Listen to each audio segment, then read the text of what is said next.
Perkara yang menjadikan Islam ini istimewa,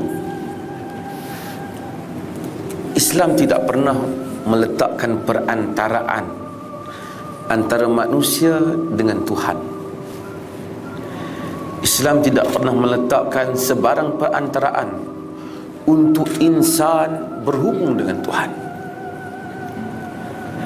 Bila-bila masa saja, siapa saja insan itu, di mana saja dia berada, bangsa apa dia, keturunan apa dia, siapa mak bapaknya, siapa saja datuk neneknya, jika dia ingin berhubung dengan Allah Azza wa Jal atau kembali kepada Allah, maka tidak pernah ada halangan untuk dia kembali kepada Allah. Dia tidak memerlukan sebarang perantaraan, tidak berhala, tidak juga orang agama untuk menjadi perantara antara dia dengan Tuhan. Ini yang membezakan Islam, agama Allah, dan membezakan Islam dengan agama yang telah ditokok tambah, yang berlaku di dalam Kristian, yang mana apabila orang nak balik kepada Tuhan, dia terpaksa membuat pengakuan di hadapan padri terhadap dosa-dosa yang telah dilakukannya. Islam seluas-luas pintu di dalam ajaran Islam ialah pintu taubat. Dan apabila seseorang ingin taubat kepada Allah, pertama, Allah Subhanahu wa ta'ala tidak pernah mengukur soal berapa banyak dosanya, tidak pernah mengukur soal siapa dia, apa dosa yang pernah dilakukan, apa keturunan dia, perlu ataupun tidak dia datang kepada ustaz, dia datang kepada mufti, ustaz, saya telah salah, saya ingin meminta ampun. Tak perlu. Alladzina asrafu ala anfusihim la taqnatu min rahmatillah. Qul ya ibadiyalladzina asrafu ala anfusihim la taqnatu min rahmatillah, innallaha yaghfirudz dzunuba jami'a. Beritahu kepada hamba-hambaku, katakanlah wahai hamba-hamba Allah yang mana mereka itu kecewa terhadap diri mereka, dosa dia banyak, dia peras, dia rasa dijumpa orang kata, oh kau ni Tuhan tak ampun dosa orang macam kau ni. Jumpa orang ni kata Tuhan tak ampun kau ni. Quran kata, Allah kata, beritahu hamba-hambaku yang mereka itu telah kecewa terhadap diri mereka, jangan mereka putus asa dengan rahmat Allah, jangan mereka kecewa dengan rahmat Allah. Allah mengampunkan segala dosa.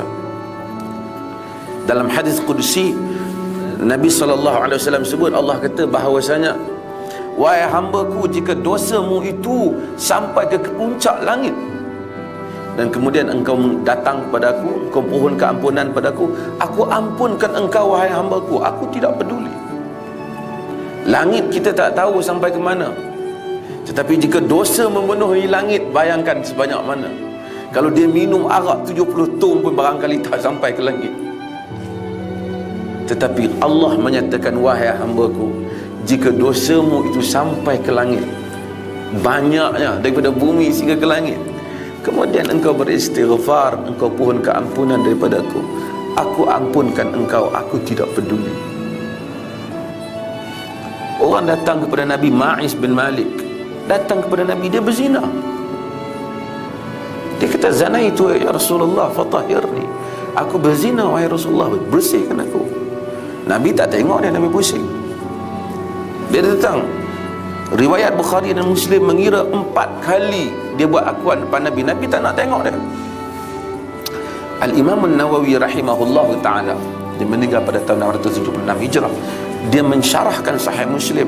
Dia menyatakan bahawasanya Nabi sebenarnya nak bagi isyarat pada Ma'is, tak payahlah datang mengaku, pergilah kau taubat. apa nak mengaku. Sebab tu satu orang buat dosa, nak terampun dosa dia, bukan mesti dia kena hukum khalayak ramai, tak. Nabi bagi syarat, Ma'iz pergilah. Tapi Ma'iz kata juga, zina itu ya Rasulullah fatahirni, aku zina wahai Rasulullah, bersihkan aku. Ma'iz terus. Rasulullah cuba bagi pengecualian kepada anak. Rasulullah kata, la'allaka qabbalta ya Ma'iz, boleh jadi kau cium Ma'iz. Dia zanait. La'allaka ghamast, boleh jadi kau raba-raba je. Ya zanait ya Rasulullah, aku zina Rasulullah, kan aku tak tahu aku zina. Yang riwayat Rasulullah aku mabuk. Tapi dia terus, dan of course lah bila dia terus, dia nak hukuman dijalankan. Tetapi Islam nak memberikan satu isyarat yang penting. Seseorang hamba nak balik kepada Allah Azza wa Jalla, dia tidak memerlukan perantaraan. Allah kata dalam hadis Qudsi, hamba-Ku tu tahu dia ada Tuhan yang boleh ambil tindak, boleh ampun dosa dia dan boleh bertindak pada dia. Aku ampun dia, kata Allah. Kemudian dia duduk berapa lama, dia betul-betul taubat, bukan main-main. Macam mana dia tergelincir lagi? Selepas tergelincir, hadis Qudsi kata, hamba Allah ni kata, ya Rabb, aznabtu dzamban faghfirli, wahai Tuhan, aku telah buat dosa lagi, ampunlah daku. Allah kata dalam hadis tu, alima abdi anna lahu rabban yaghfiru dzunub wa ya'khudh bidzunub, hamba-Ku tahu bahawasanya baginya Tuhan yang boleh mengampunkan dosa dan mengambil tindakan pada dosa, aku ampunkannya. Nabi sebut berulang-ulang kali, hamba ni bukan dia main-main, dia taubat betul-betul. Tapi macam mana tergelincir? Kan kalau tanya kita tu, kita selalu kata, kau ni aku tengok berapa kali dah taubat, Tuhan tak ampun dah kau. Tapi hadis ni berikan suatu pengecualian, bukan pengecualian, berikan suatu keluasan yang begitu hebat. Berulang kali buat dosa, Allah ampun. Selagi mana dia ikhlas, dia tak niat pun nak tipu, dia memang nak taubat betul-betul, dia tergelincir, Tuhan kata, alima abdi anna lahu rabban yaghfir dzamba, sesungguhnya hamba-Ku tu bukan apa, dia tahu baginya Tuhan yang mengampunkan dosa. Ini soal yang penting dan mustahab untuk kita selalu ingatkan ramai orang bahawasanya kau buat dosa, kau mintalah ampun ke Allah. Apabila orang nak balik pada Tuhan, Tuhan tak pernah tanya, pak kau siapa? Mak kau siapa? Datuk kau dulu siapa? Tak. Abu Jahal perang Nabi, memerangi Nabi. Anak dia Ikrimah masuk Islam, sahabat Nabi, dan terbilang sebagai orang yang dekat dengan Nabi. Manusia yang tampil menentang Nabi, lagi Tuhan terima taubat dah.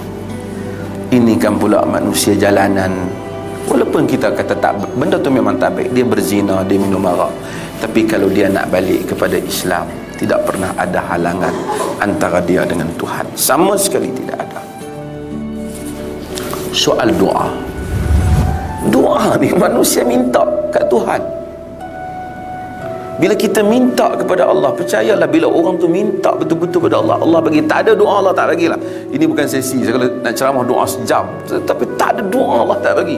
Ajaib hidup ni dengan doa. Ud'ullah wa antum muqinuna bil ijabah. Kamu doalah kepada Allah dalam keadaan kamu yakin kamu akan diterima. Wa'lamu anna Allah la yaqbalu du'a min qalbil lahin ghafil. Ketahuilah Allah tidak akan menerima doa daripada hati yang lalai dan alpa. Manusia berhubung terus dengan Tuhan. Dia minta, iblis minta supaya dipanjangkan hayat dia sehingga kiamat. Tuhan perkenan iblis tu, padahal derhaka betul iblis ni. Takkan hamba dia yang sembahyang minta dia tak bagi? Tentu dia bagi. Cuma bila Allah memperkenankan sesuatu hajat, ia memperkenankan dalam berbagai rupa. Manusia kadang-kadang dia minta, saya selalu sebut, kadang-kadang dia minta wang, sebenarnya dia bukan nak wang, dia nak kebahagiaan. Tapi dia sangka dengan ada wang ada kebahagiaan. Allah kadang-kadang tak bagi wang sebanyak yang dia harap, tapi Allah beri kebahagiaan kepada dia. Tapi dia duduk sangka hak aku minta tu tak sampai-sampai lagi. Tak. Sebahagian besar hayat kau telah kau kecapi nikmat itu. Dia minta isteri cantik, dia berkenan seorang tu lah, kan